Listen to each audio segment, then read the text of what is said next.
stereoisomer.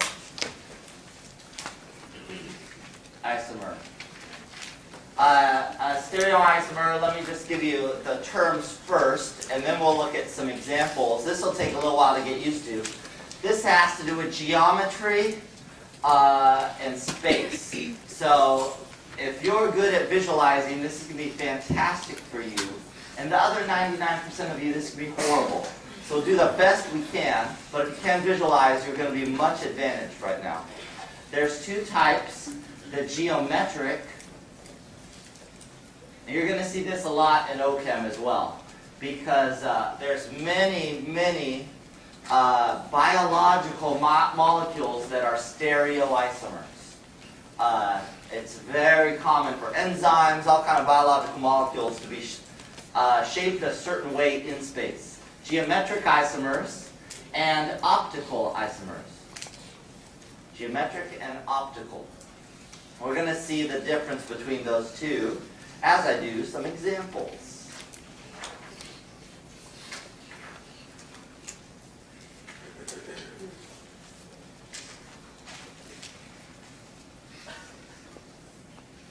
Okay, let's take a look at this. So I'm going to have a bunch of overheads here. If you want to just look, or you can write them down, whatever is helpful. So isomers, here's just another definition. It contains, whenever something has the same number of atoms, so we're not adding atoms or losing atoms, but they're just in different arrangements around the atom. So now what we're going to look at is what's called some of these geometric isomers. So these first examples are the geometric isomers, which are a subset of stereoisomers. Okay, so geometric isomers, subset of stereoisomers. So here's an example. We have, let's try to name this. We've got diamine dichloro. The amine has to go first. So diamine dichloro, platinum 2. What's its last name? It has no last name. It's like Madonna. Whenever there's no overall charge on the complex, then there's no last name. So this is a one-named entity. Well, notice how this can be named. This happens to be a square planar complex. You could have the two chloros both on one side of the square, and the two amines over here with the platinum in the center. Or you could have the chloros on opposite sides. So with the platinum here and the two amines here. The one on your left-hand side is called cis. Cis. The one on your right-hand side is called trans. So trans, things like Trans-America or something. Trans-world, going across. Another definition for trans could be along the same axis. See how it's along the same axis? Where cis is not on the same axis. So if you see two ligands that are not on the same axis, we're going to call that cis. When you see them on the same axis going across, we'll call that trans.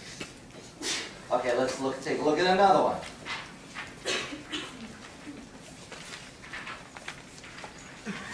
So again, geometric isomers.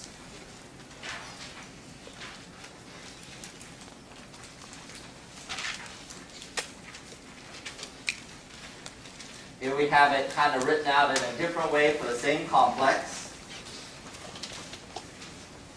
We have cis and trans. And this is also another way to draw a square planar.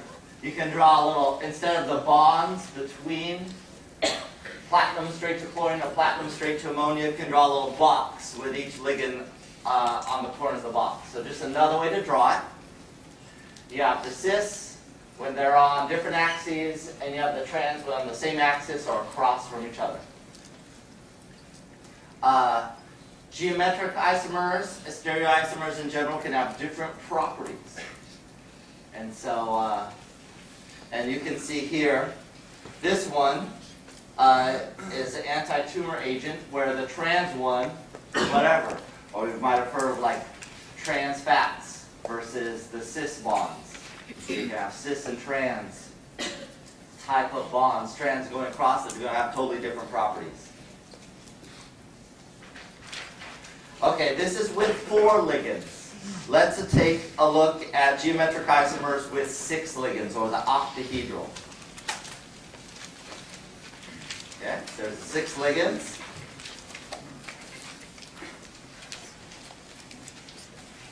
Okay, so let's see, this is complex. There's 3 amines and 3 chloros, so it's triamine, trichloral, cobaltate 2. Triamine, trichloral, cobaltate 2. Okay, so let's take a look at these. Notice the difference here. Again, we're using, when we're drawing the 6 here, in this case, they're drawing a box for the middle. This would just be bonds from the cobalt to the chlorines and the amines. But just another way of drawing it. They both have -1 charge. Notice the difference for the chlorines. Here, the chlorines, we've got 2 on the same axis. See that? There's 3 of them total, but 2 on the same axis. It's kind of like trans. But whenever there's 3 ligands, we don't call it trans, we call it mer. I'll tell you where that comes from in a little bit. Here, we've got the 3 chloros all on different axes. It's kind of like the cysts. They're all on different axes. None of them are across from each other. We call that FAC. F-A-C, FAC. Notice also when the CLs are FAC, then H3s are FAC, meaning on different axes. When the CLs are MER, so are the NH3s. These 2 NH3s are on the same axis. This one's on a different axis. This MER, where the heck does that come from? Let me show you an example in 3D here. Take a look at this thing. I don't know how easy it is to see. Let me dim the lights to set our mood. Okay. Okay. Here, I have a little 3D model that you can see, and you can see that 3 of them are black. 3 are black ligands. 1, 2, 3. The other 3 ligands are red, blue, and white. So the 3 black ones, can you see, are mer to each other? Mer. Mer is like the word meridian. Like the prime meridian, it goes around, like the globe. And see how these go around? They're going around it. So when you think of mer, you can think of going around like meridian. These 2 are trans to each other, so we use the term mer. They're across from each other, so we use the term mer for 3 ligands. Trans for 2. Okay, let me change this around. I'm going to break these bonds and put them in slightly different places. Now see that the 3 that are the same are all together on one side. They're all on different axes. So it's called the FAC. Whereas FAC, it's kind of like the word face. See, if this was a die, if you're kind of a goofball in high school and you play that Dungeons and Dragons, you have a multi-sided die. See how these are on the same face? On the same face. Okay? So thus FAC. Okay? All on different axes, analogous to cis. But FAC has to do with 3 ligands, cis has to do with 2 ligands. Okay, let's turn the lights back on. Any questions so far? Alright, so those are geometric isomers. What do you have to know? Cysts and trans for 2 ligands, FAC and MER for 3 ligands.